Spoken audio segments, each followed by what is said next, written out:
Concepción, Antioquia, es el pueblo de las ánimas benditas. Es un pueblo que está detenido en el tiempo, literal, nada cambia, porque fue declarado Patrimonio Histórico de la Nación. También es conocido como La Concha y por José María Córdoba, que fue uno de los grandes generales que tuvo esta nación.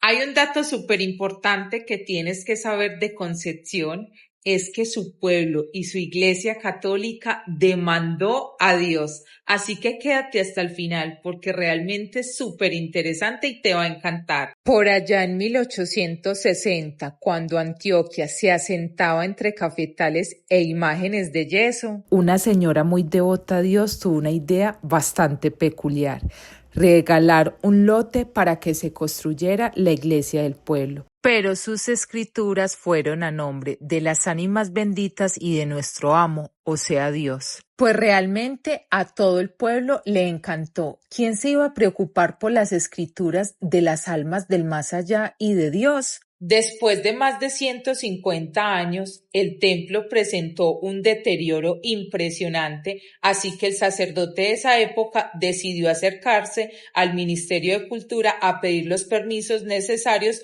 para hacer las remodelaciones.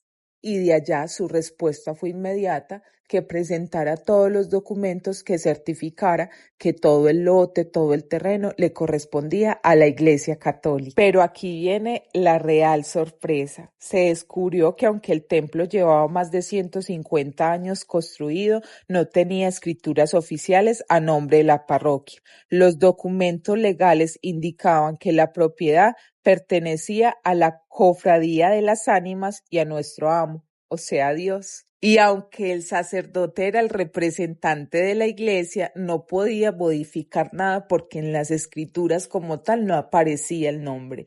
Así que decidieron imponer una demanda contra Dios y contra las ánimas benditas del purgatorio para poder solucionar el problema del deterioro del templo. Pero ¿cómo se puede demandar a las ánimas benditas del purgatorio y a Dios? Ramón Alcides Valencia Aguilar decidió imponer la demanda contra Dios y contra las ánimas a través de un proceso de pertenencia legal que, cuando se ejerce en la norma, es llamado posesión. Usted puede demandar a la persona dueña del terreno. Pero ¿cómo es posible demandar a las ánimas y a Dios siendo una iglesia católica? En realidad, aunque para algunos era algo absurdo, era lo único que podían hacer para realizar el proceso de reparación en el templo, así que el sacerdote decidió hacer sus permisos también como iglesia a los obispos y a los demás, incluso hasta llegar a Roma. No solamente era imponer una demanda, era también hacer un acto de fe, negar su dogma. Pero ¿cómo así que negar el dogma de fe?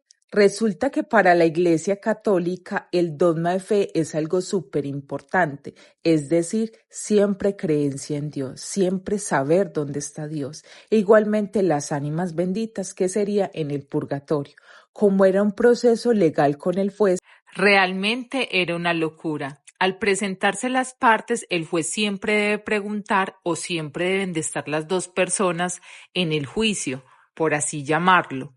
O sea, el sacerdote que está demandando y la contraparte, que serían las ánimas benditas y Dios.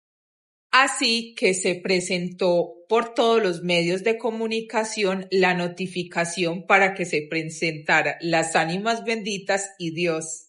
Así que en ese momento el sacerdote negó su dogma de fe, es decir, negó totalmente dónde estaba Dios y las ánimas, ya que si lo hacía, decía dónde estaban dentro de su fe. El juez ordenaba parar el proceso e indicar que se tenían que presentar físicamente Dios y las ánimas. ¿No te parece una verdadera locura? Así que no sabemos exactamente cuál fue el permiso que le dieron al sacerdote para poder negar su dogma de fe. Lo que sí sabemos es que el sacerdote lo hizo para poder salvar el templo. Así que la demanda a las ánimas benditas y a Dios por la Iglesia Católica fue totalmente exitosa.